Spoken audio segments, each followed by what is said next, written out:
You'll encounter the Pythagorean theorem often on the test.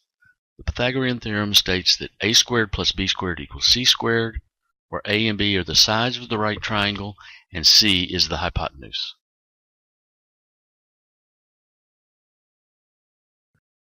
There are several repeatable common triangles that show up, and we call these special triangles. The first one is a 30-60, where you have angles of 30 degrees and 60 degrees. In this case, we designate the short side as S. The longer side is determined by multiplying the short side by the square root of 3, and the hypotenuse is arrived at by multiplying the short side by 2. A good way to remember this is that it's the square root of 3 because 30 starts with a 3. And the hypotenuse is twice the short side because 60 is twice 30. We call this one the 45-45 right triangle because it has two equal sides that are created by two equal angles of 45 degrees. You determine the hypotenuse of this triangle by multiplying length of the short side by the square root of 2. The last one is what we call a triplet. It shows up all the time, and it's a 3-4-5 right triangle, or that ratio, for instance, 6-8-10. Congruent triangles are identical triangles. You determine that they're congruent by matching the angle side angle, side side side, or side angle side of the particular triangles. If they're identical, they're congruent. Similar triangles have equal angles, therefore they're proportionate to each other. And remember that when a line is placed parallel in a triangle, it creates two similar triangles.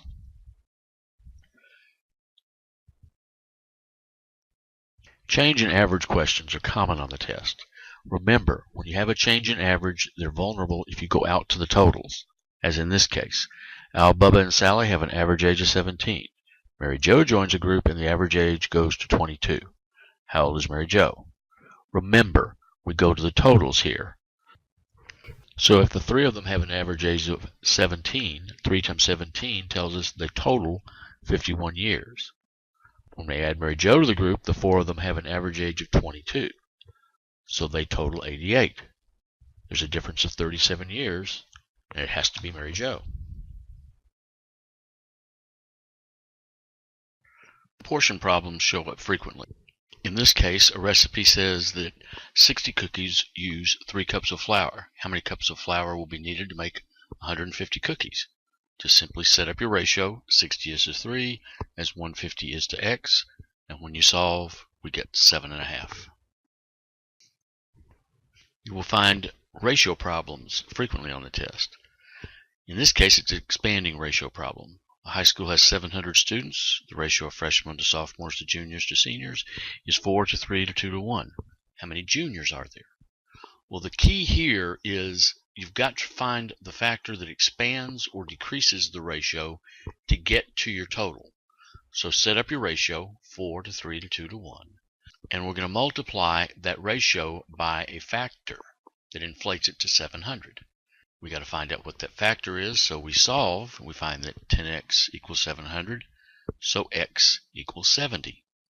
Now the trick here is, normally we think of the juniors as being 3s, but here the juniors are the 2s, so we multiply 2 times 70, we find out there are 140 juniors.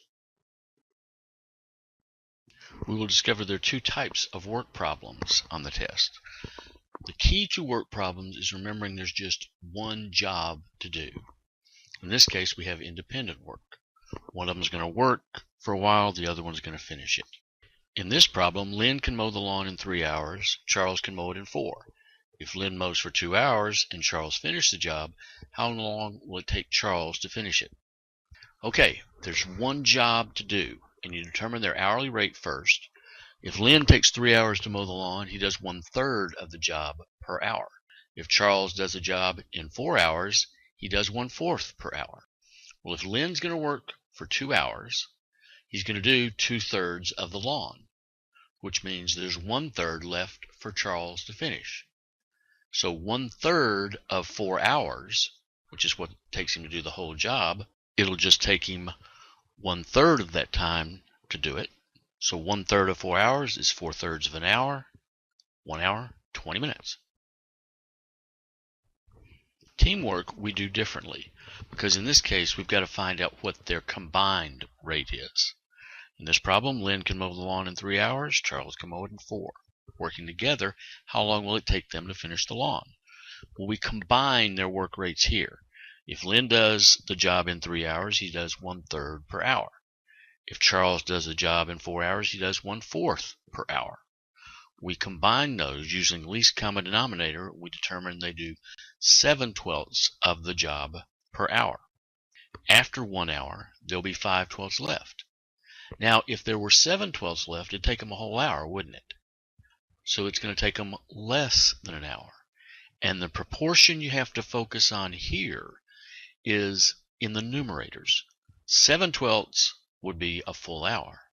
So 5 is proportionate to 7 as X minutes would be to 60.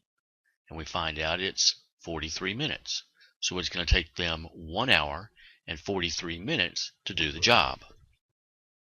Now, people moving problems are really pretty easy if you set them up right. In this example, Joan left in her car driving 50 miles an hour 3 hours ago. If Ellen leaves right now driving 60 miles an hour and neither one of them stop or slow down, how long will it take Ellen to catch Joan? Well, Joan left 3 hours ago driving 50 miles an hour. So 3 times 50, she's got a 150-mile head start. Joan is going to be driving faster and she's going to catch up.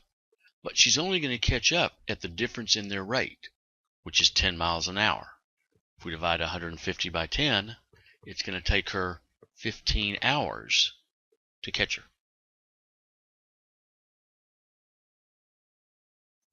You must remember that the exterior angle of a triangle is equal to the sum of the two non-adjacent interior angles. We can prove this by showing that angle A plus B equals 180 because it's a straight line, and B plus C plus D equal 180 because they're the angles of a triangle.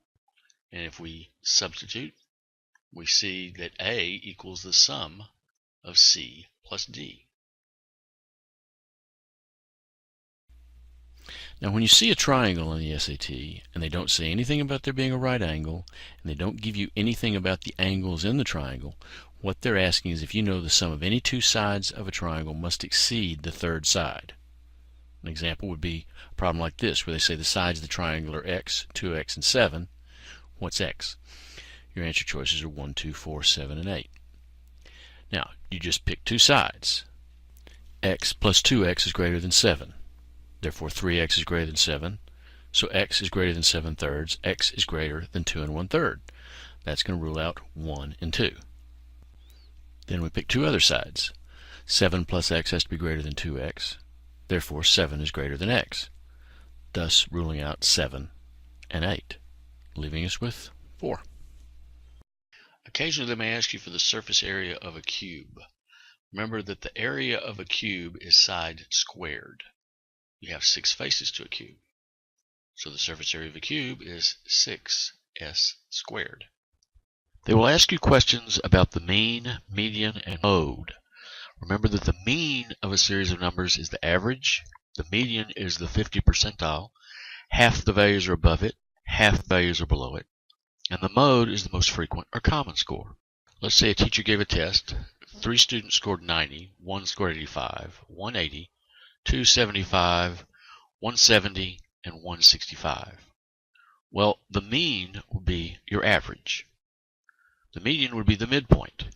Half the values are above it, half the values are below it. So that would be 80, as there are 4 scores above it and 4 scores below it. And the mode is the most frequent or common score, so that would be 90.